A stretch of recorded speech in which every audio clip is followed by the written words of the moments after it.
Hi everyone, this is KJ Vlogs, si Filipino actor based here in Saudi Arabia, and welcome back to my channel. Agad-agad gawa natin itong reaction video. Ang highlights ng episode kagabi ng What's Wrong with Secretary Kim kasi nag-LQ sila. Yan yung sinasabi ko na inuna pa ang gala kaysa sa mga importanteng bagay. Ayan, tuloy-tuloy kasi ang lambingan ninyo sa Dubai. Ngayon nag-away-away kayo for today's video sa kasal ninyo kasi wala na kayong oras. Diba? Inunan nyo pa yung lambingan nyo sa Dubai, dear. Kitang-kita ko masaya kayo doon. Tapos after ng show nyo sa Dubai, nag-away kayo kasi wala na kayong oras sa kasal ninyo. Yan yung sinasabi ko. Charis! Hindi tayo magiging Selman for today's video. Hindi tayo magiging Dolonel for today's video. So I won't take it longer. I'm really excited to watch this kasi masaya din naman to somehow ang ating episode kagabi. So yeah, without further ado, let's all watch this. Thank you. Diba? Very baby dyan si Kim. Kala mo naman, oh. Kailan flight nila pa Pilipinas? Ayan na si Doronel. Literal na Doronel for today's video. Ewan ko ba, may mga tao talagang gano'n, no? Kasi ako kasi yung tipong tao, pag magbisita ako sa isang bahay, nagpapaalam mo na ako na pupunta ako para maging ready naman sila, para hindi sila mangarag for today's video.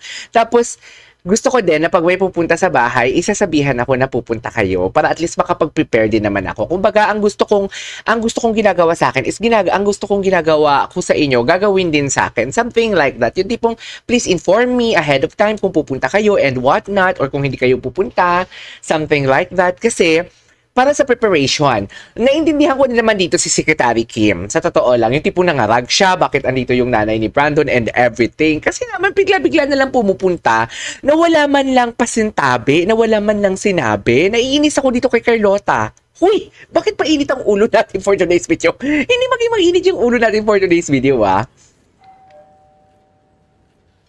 Are you expecting anyone? Di niya alam nanay niya. Hindi niya alam din yung nanay niya. Pak! Nalaki talaga mata niya. Ay, mami! Ang ganda-ganda pa. Ang ganda-ganda pa talaga ng pagkakasabi niya. Kim Iha, ang ganda pa talaga ng pagkakaiha niya. Alam mo, pumuputo na talaga ito si Carlota sa akin eh. Mang, tago ka baka kung ano isipin niya sa atin. Ay, baka anong isipin? May rami nang ang ganap for today's video. Pumunta na nga kayo ng Dubai. 'Di ba? Ano pa ba ang iisipin sa inyo? Pero wait lang, diyan natulog si Brandon? Hindi natulog diyan si Brandon, 'di ba? Nakalimutan ko na yung previous episode, pero alam ko hindi natulog si Brandon diyan. Walang tsuktsakan last episode. Dito sa Narag. Ito. I know you're there. Brandon. Huwag ka na magtago. Okay, wait. Literal na in fairness naman dito kay Janice de Belen, ang galing niya din naman kasi talaga umarte. Literal na, how do I say this? Literal na, paano nga ito sabihin? Literal na mother-in-law na paborito ang anak. Pero alam mo yung vibe ko na parang pinipilit mahalin ang girlfriend ng paborito niyang anak para lang hindi siya masira sa anak niya, Janice. Kasi naman ang itsura ni Janice de Belen dito, parang nananakit naman kasi ng katulong. Relax. Ayan. What's the worst thing she could do? Yuhu! Yuhu pa talaga siya. I love it. May payuho pa talaga siya. Good morning po, tita. Hi daw. Donnie, what Ayan. are you doing here? Award. I raised you to be a gentleman. Ay, No di mo kaya. hanky-panky before the wedding. Dear, kung alam mo lang kung paano bumuka ang bibig at maghigop ng laway ang anak mo, no more hanky-panky and pinalaki mo pa ng maayos. Kung alam mo lang talaga, wala kang idea. Charis! Wala kang idea, sinasabi ko sa'yo. Anyways, eto na kay Kim rin na lahat. Ay, wait lang. Eto pala, si Dr. Vicky Bello. Kahapon, nagulat ako kasi brilliant siya, no?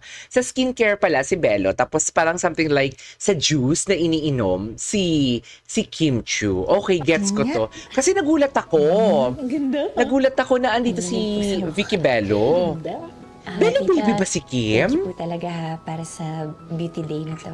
Ay, don't mention it. You know, I come here regularly. Lagi ko itong ginagawa. Taray. Pero ngayon, Ba't hindi may kabanding halata? na ako. Kaya nga Bakit dapat inaaway ako natin? Bakit inaaway natin yung mother-in-law niya? Pero ang ganda no, may touch of Filipino talaga itong What's Wrong with Secretary Kim, together with what you call this, with Janice de Villen.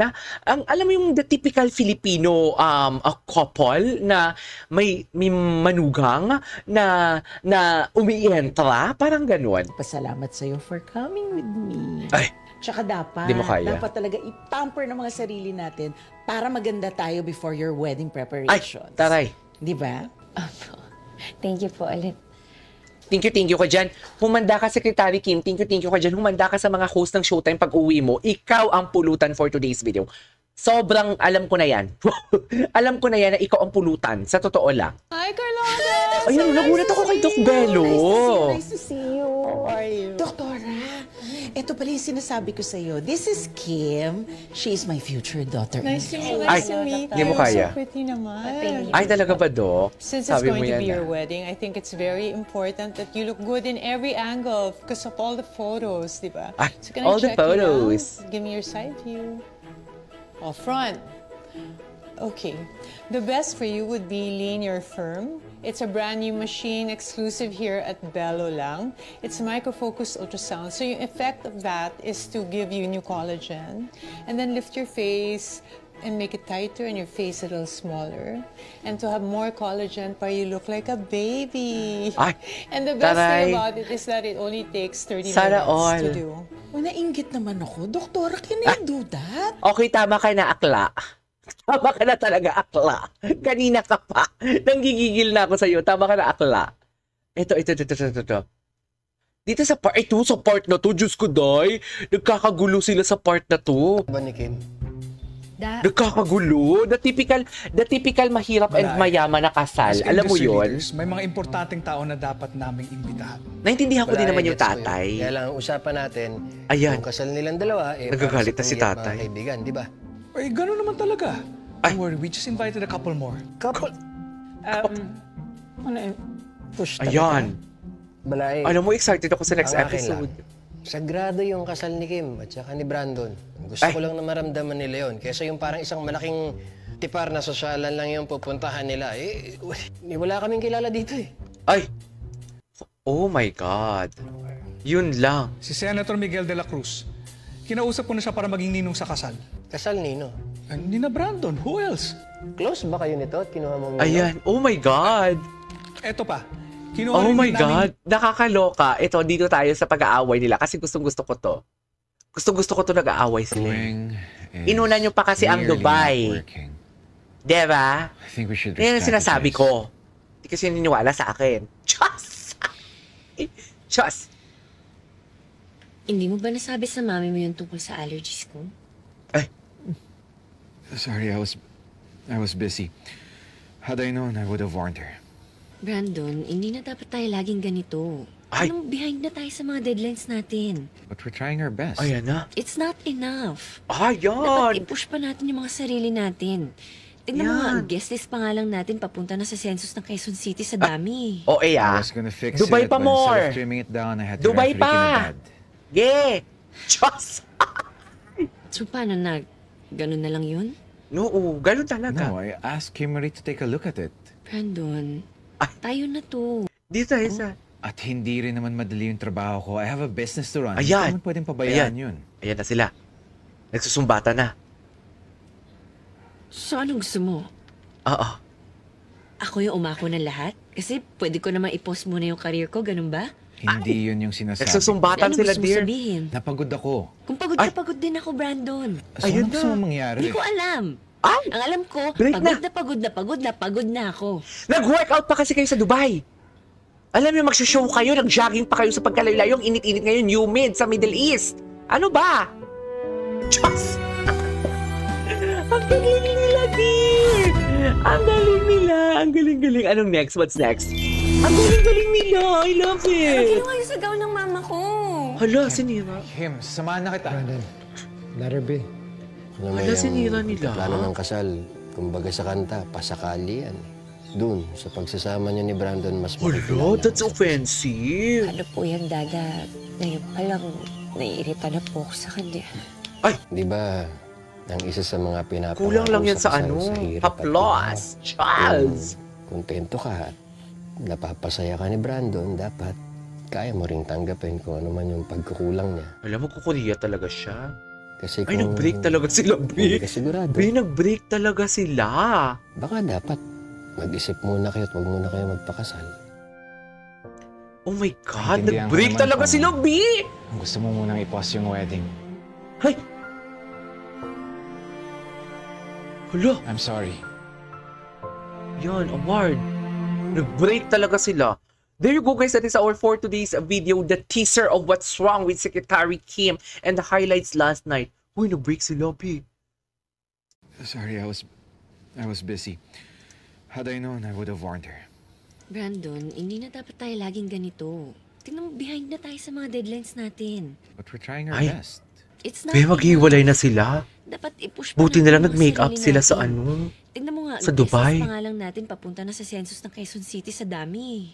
I was gonna fix it, but instead of trimming it down, I had to referee kina Dad. So paano na? Ganun na lang yun? No, I asked Kimmery to take a look at it. Brandon, tayo na to. Hindi dapat natin to inaasa lahat kay Kim Marie. Kimmery is willing to help. Bago lang siya. Baka nakakalimutan mo. Alam ko kung gaano kahirap yung trabaho niya tapos idadagdag Ang cute pa ng natin drama to. ni ano dyan. At hindi rin naman madali yung trabaho ko. I have a business to run. Hindi ko naman pwedeng Ay? pabayaan yun. Eh, di maghiwalay na lang tayo kung gano'n din naman. So anong gusto mo? Ay, ayan na. Ayan Ako na. yung umako ng lahat? Kasi pwede ko naman i-post muna yung career ko, ganun ba? Hindi yun yung sinasabi ko. So, anong gusto mo sabihin? Napagod Ayan ako. na. Kung pagod ka, pagod din ako, Brandon. Ayan na So, sila, ano be. nangyari? Hindi ko alam. Ay. Ang alam ko, pagod na pagod na pagod na pagod na ako. Be, nag-aaway na sila, be.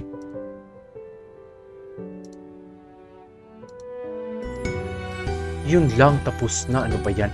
There you go, guys. That is our for today's video. The latest episode ng What's Wrong with Secretary Kim for today's video. Nabitin naman ako. Wait, this is KJ Vlogs. See you in my next vlog.